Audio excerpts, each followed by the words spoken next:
God save you, sir. Ah, my honored lord. My most dear lord. My excellent good friends.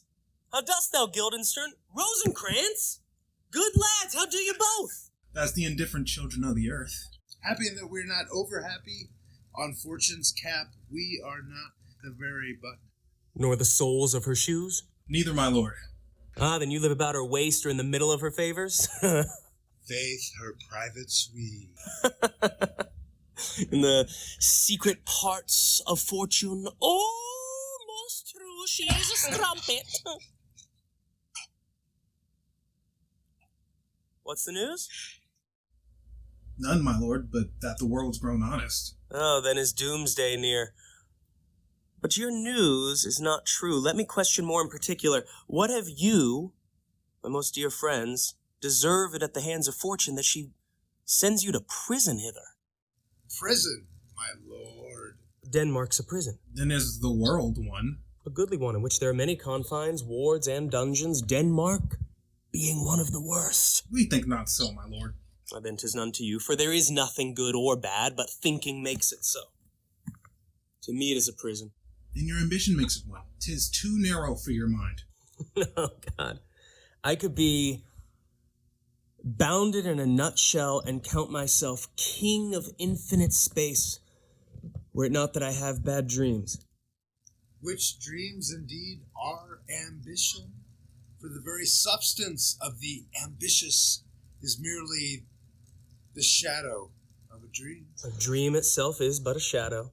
Truly. And I hold ambition of so airy and light a quality that it's but a shadow. Then are our beggars' bodies and monarchs and outstretched heroes, the beggars' shadow. Shall we to the court? For by my fay I cannot reason. We'll wait upon you. No such matter. I will not sort you with the rest of my servants, for to speak to you like an honest man, I am most dreadfully attended. But in the beaten way of friendship, what make you at Elsinore? To visit you, my lord, no other occasion. Beggar that I am, and I'm even poor in thanks, but I thank you, and, dear friends, my thanks are too dear a halfpenny. Were you not sent for?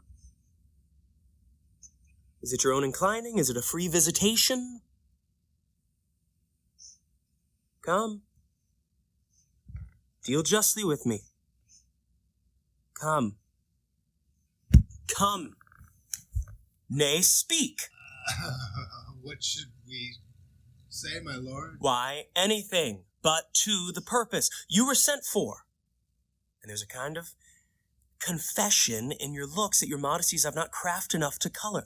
I know that the good king and queen have sent for you. To what end, my lord? That you must teach me. But let me conjure you by the rights of our fellowship, by the consonancy of our youth, by the obligation of our ever-preserved love, and by what more dear a better prosperer could charge you withal, be even and direct with me whether you were sent for or no. What say you? Nay, then I have an eye of you. If you love me, hold not off. My lord, we were sent for. And I will tell you why. So shall my anticipation prevent your discovery, and your secrecy to the king and queen moult no feather. I have of late, but wherefore I know not, lost all my mirth, foregone all custom of exercises, and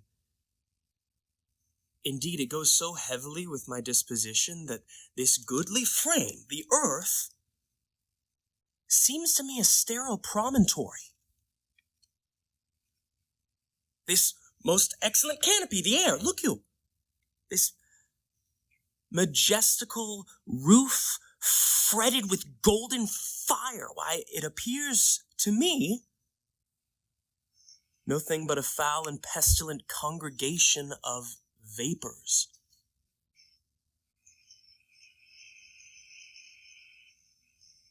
What a piece of work is man. How noble in reason, how infinite in faculty, in form, and moving, how express and admirable. In action, how like an angel. In apprehension, how like a god.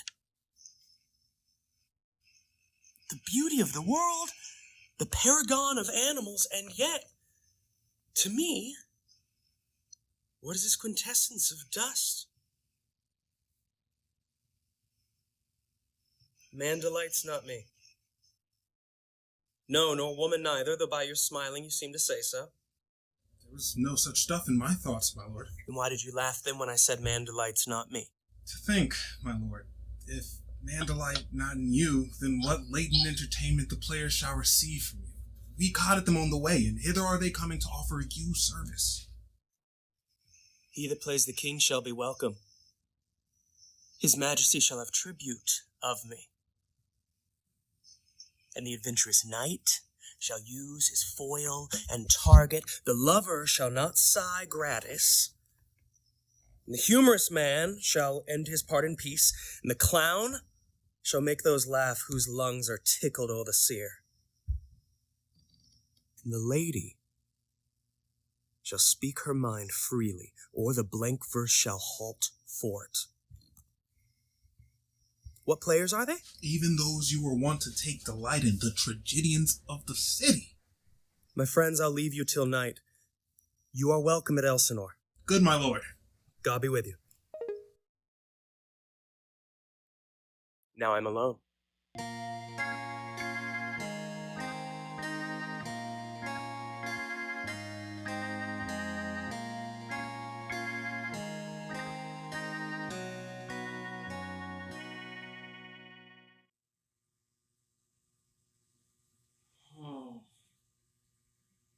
What a rogue and peasant slave am I.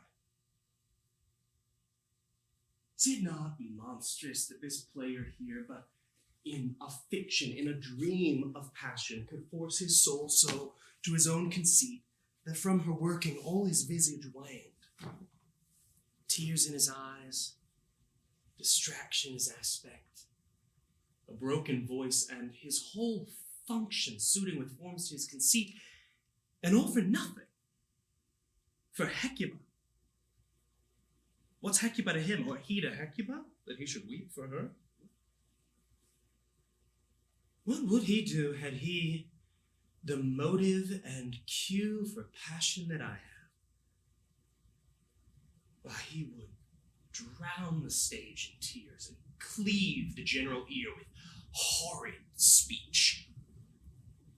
Make mad the guilty and appall the free. Confound the ignorant and amaze indeed the very faculties of eyes and ears. Yet I, a dull and muddy-mettled rascal, peak like John o' Dreams, unpregnant of my cause, and can say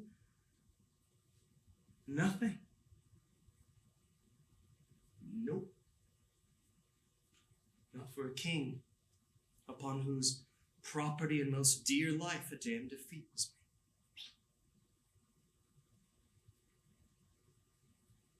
made. Am I a coward? Who calls me villain? Twigs me by the nose, breaks my painted cross, plucks off my beard and blows in my face, gives me the lie of the throat as deepest to the lungs. Who does me this, huh? Zoons, I should take it, for it cannot be but that I am pigeon-livered and lack gall to make oppression bitter, or else I should have fatted all the region kites with this slave's awful, bloody bawdy villain. Remorseless, treacherous, lecherous, kindless villain of vengeance!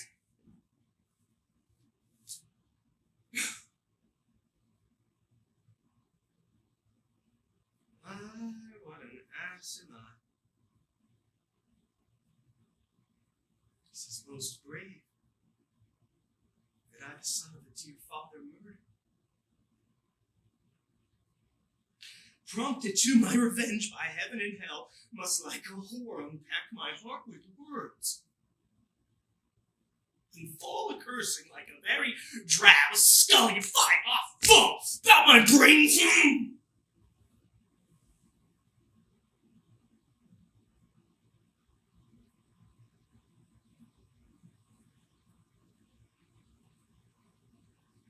I've heard that guilty creatures sitting at play have by the very cunning of the scene been struck so to the soul that presently they have proclaimed their malefactions. For murder, though it hath no tongue, will speak with most miraculous organ. I'll have these players play something like the murder of my father before mine uncle. I'll observe his looks. I'll tend him the quick. If he but blench, I know my course. The spirit I have seen may be a devil, and the devil hath power to assume a pleasing shape, yea, and perhaps out of my weakness and my melancholy, as he is very potent with such spirits, abuses me to damn me. I'll have grounds more relative than this. The play's the thing wherein I'll catch the conscience of the king.